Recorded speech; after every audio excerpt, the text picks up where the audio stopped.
Hey, it's Jennifer from Quilting, Stitching, and Kitties. Potato chips, I have to admit, they are my favorite snack food. But we're not actually going to be dealing with real potato chips today. We're going to be doing a potato chip quilt, which I will be showing you in a minute. But I always promise to show you a quilt in my stash. This was actually one of the first quilts that I made, and it's all from either solid squares or half square triangles. And not knowing what I was doing when I first started quilting, I joined a charm pack of the month club. They were all batiks. I think it was for Hancock's of Paducah.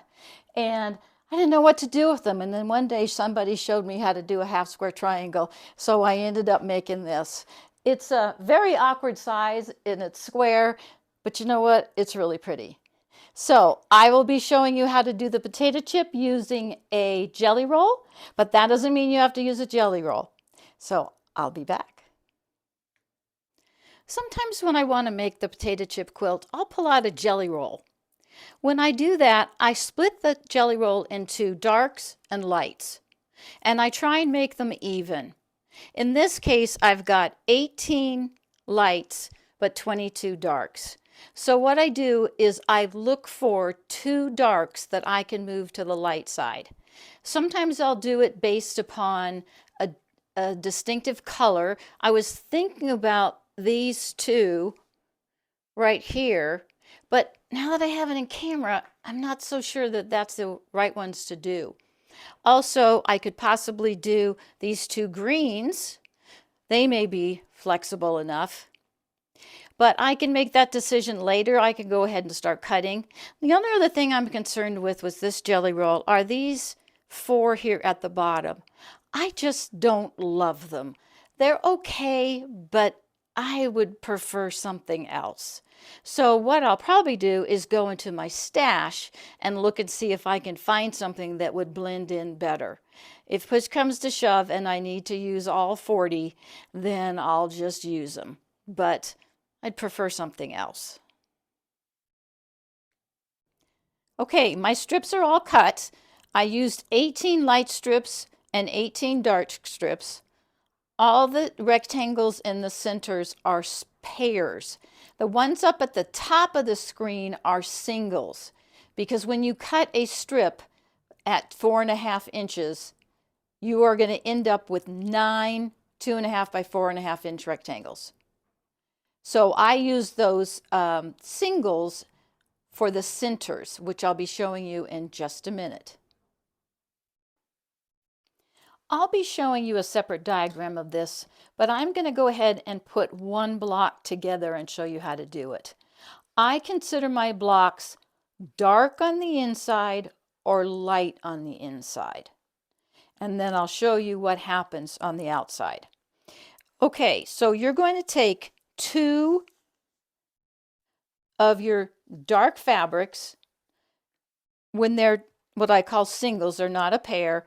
I want you to try and get them reasonably close together in color. I mean, they don't have to be perfect. They can't be perfect. Then what I do, since those are darks, I'm now going to surround this with lights. So you never have to worry about seams in this project. It's wonderful. Nothing matches. So once these 2 seam allowances are sewed together, these 2 lights will fit on the ends. Then, not wanting any seams to match, I'm now going to bring 2 lights to put together right here. Then I like to do a type of matching, not exactly perfect around each square, but I use pairs. So it gives it a more coordinated, scrappy look. You can go totally scrappy, make everything different, doesn't matter. But I call these my coordinated light and dark scrappy blocks. Okay, so since I've put this color here, I'm now going to put it on this end and then use these 2. Now, if you want, you could put the 2 yellow oranges here and the two whitish kind here. I think it's more interesting if you do it this way, but you can play around and see what you like. Okay, so I now have a square, darks surrounded by lights. So now I'm going to do the whole thing surrounded by darks.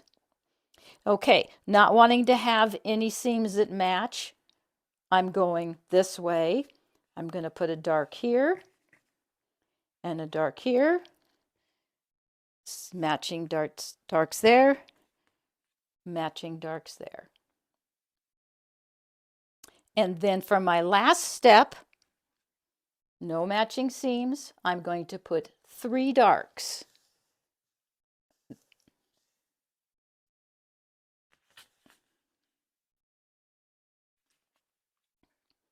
And the same 3 darks there.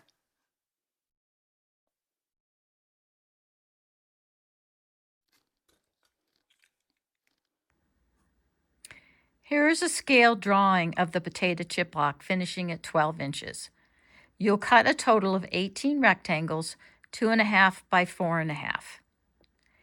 If you match the letters in using the same fabric, for example, the B and the B, then you will get the block that I'm showing in my video. Your options can also be that you use one solid square in the center at 4.5 inches by 4.5 cut. But otherwise use 2 different fabrics for A1 and A2 if you're using jelly rolls. Now I'm going to be showing you a block with a light center.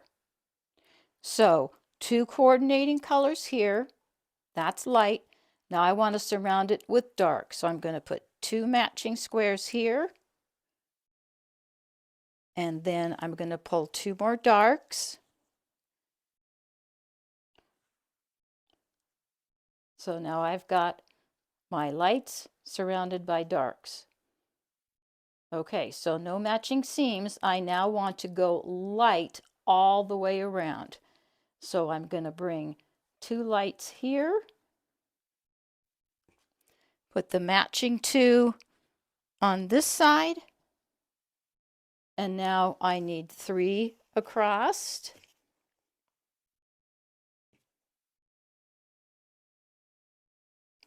And the matching ones on the bottom.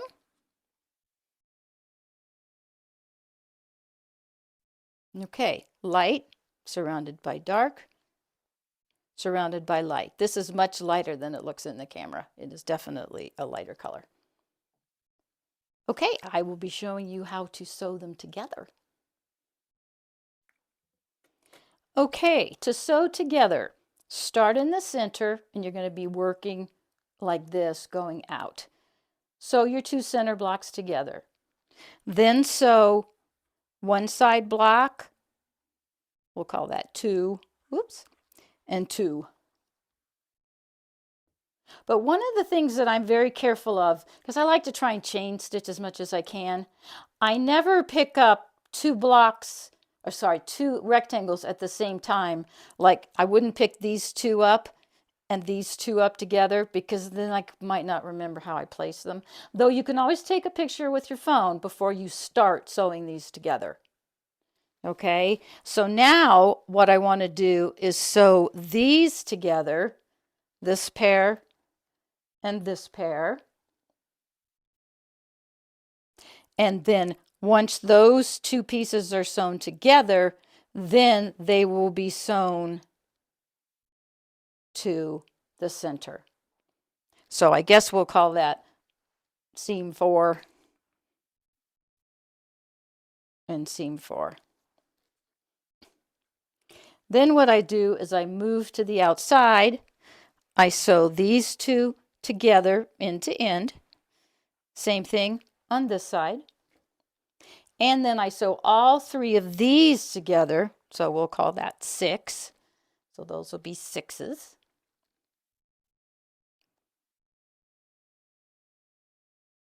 Then I'm going to sew these 2 blocks to this square. So we'll call that 7 to that side and 7 to that side. And then, as you would expect, you would sew the 2 outside strips of 3 to the inside part. So these 2 together, then put the ends on, sew these together, and then it will flip over. Sew these 2 together, flip over and attach. Sew the outsides together, flip over and attach. And the fun thing about this block is you can make it bigger. If you can make a whole quilt, it would be square, but you could just keep going doing the same kind of pattern. You can make it different sizes, and I'll go over that in a minute. So I'm going to go ahead and sew this block together and sew the other one together, and then let you see what they look like. Okay, I got the 2 of them done, and I wanted to show you how they looked. So this is the dark on the outside, then the light, then the dark, and this one is light on the outside, then dark, then light. And the way I place them is I never put like the 3 pieces next to the 3 pieces. So I'll turn this 90 degrees so I don't have to worry about any seam matching along here too. So they're really fun. And I'm going to show you a completed quilt in just a second, but I wanted to give you a couple of tips. As I'm making these, sewing them together, I press as I go. I finger press first, and then when I've got maybe 2 or 3 pieces, I take it to the iron, or I set up an iron right next to me because they go really fast.